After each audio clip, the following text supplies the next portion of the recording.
Šiandien mūsų kelionė vėl veda į Latviją. Važiuodami link Aisputės, mintimis jau nusikeliame į laikus, kai šią žemės valdė Livonijos ordinas. Kažkada čia stovėjo tvirta viduramžių pilis. Ne tik gynybinė tvirtovė, bet ir vieta, kur vyrė politinis bei kultūrinis gyvenimas.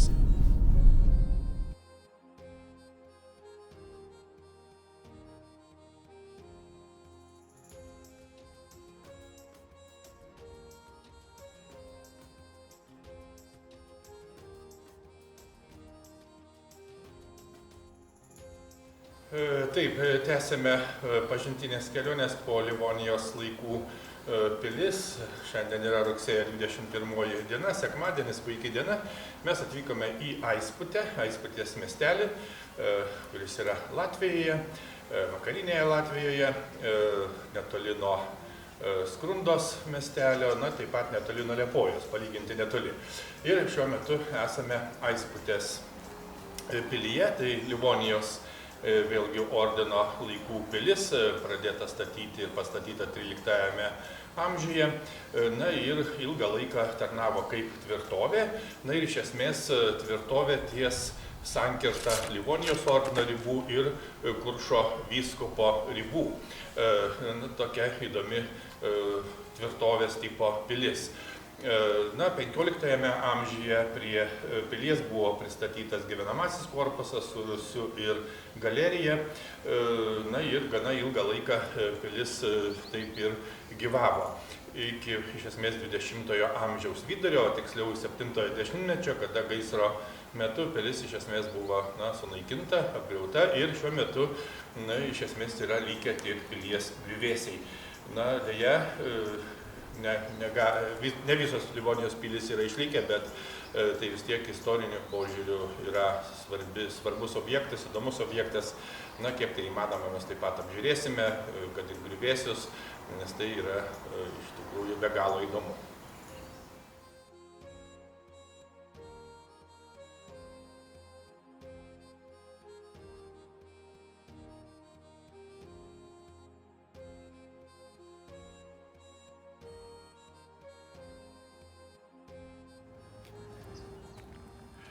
Kaip jau ir minėjome, būtent Aisputėje, Latvijoje yra Livonijos ordino pilis, vadinama Ordensburg-Hasenpov.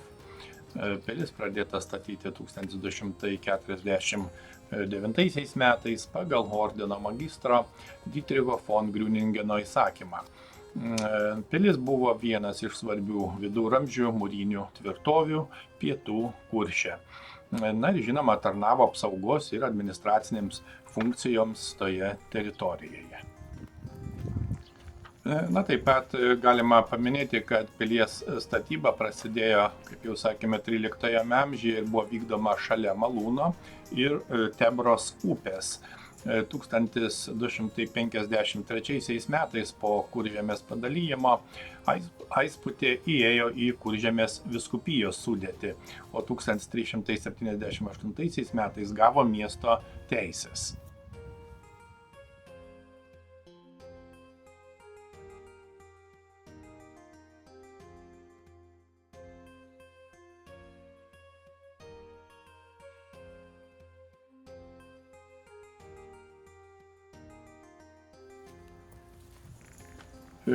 Livonijos ordino pilis Aisputėje buvo svarbi prieš švedų karus, o jos griuvėsiai buvo stipriai pažeisti per antrąjį šiaurės karą, būtent 1655–60.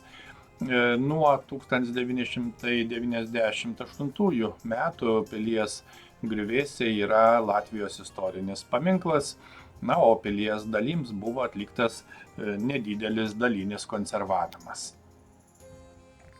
Ir pilies griuvėsiai, kaip ir matome, vis tiek išlieka vienu reikšmingiausių viduramžių paveldo objektų regione, liudijančia apie Livonijos ordino laikotarpio, miesto ir pilies svarbą. Pilies architektūra vienaip ar kitaip atspindi vėlyvą gotiką ir renesansą. Pilies būklė šiuo metu yra avarinė, dalis konstrukcijų yra nugriuvusios arba be stogo. tačiau ji tebėra svarbi kultūrinio paveldo vieta Aisputėje. Taip pat galima paminėti, kad Livonijos ordino pilis 1682 metais tapo Michaelio Friedricho Noldės nuosavybė. Pirmą kartą paminėta rašytinėse šaltiniuose pirmoje XIV amžiaus pusėje. Pilis buvo pastatyta kitoje malūno tvenkinio pusėje, o šalia tvenkinio buvo pastatytas malūnas, spirito gamyklėlė, o prie pono namo ūkiniai pastatai.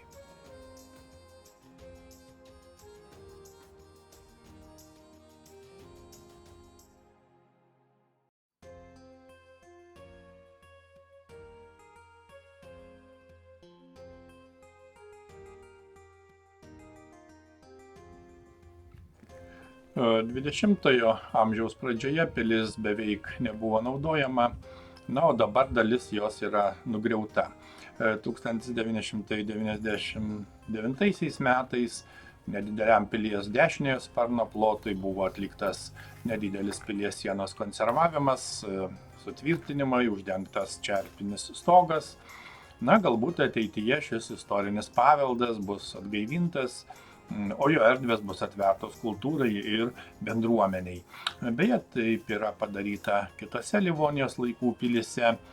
Pavyzdžiui, galima paminėti Dobelės pilį.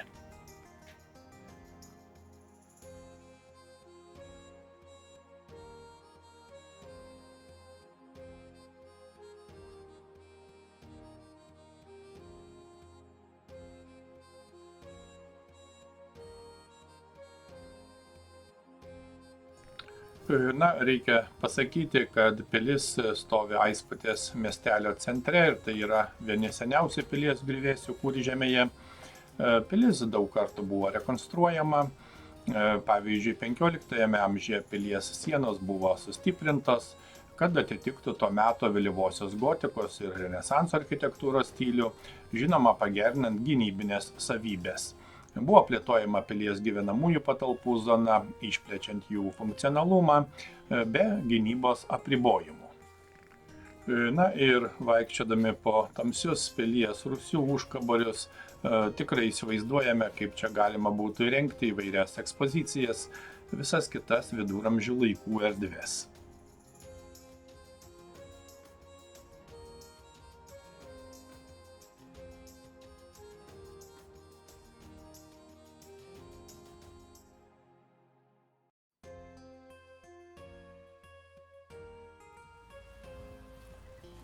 Taip pat prie pilies griuvėsių stovi Riterio skulptūra, sukurta 2016 metais 13 tarptautinio geležies meno simpoziumo metu.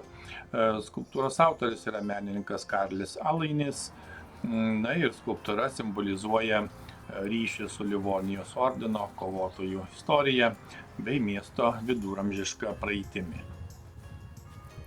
Kaip jau minėjome, 18–19 amžiais pilis naudota kaip dvaro pastatų kompleksas, pritaikytas pačioms įvairiausiams funkcijoms.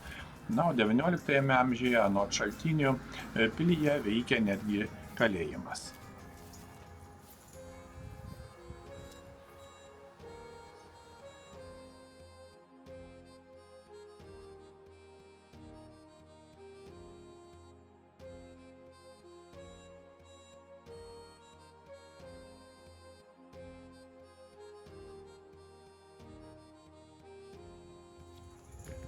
Kaip ten bebūtų, Aisputės pilis simbolizuoja viduramžių gynybinės architektūros raidą, išlaikydama elementus nuo gotikos iki renesanso.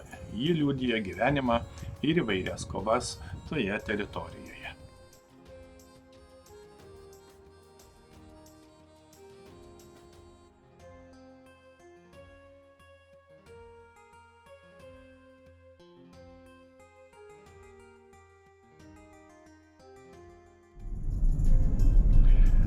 Nors šiandien Aisputės pilis išlikusi tik kaip tylūs griuvėsiai, jie kalba daugiau nei vien akmenis.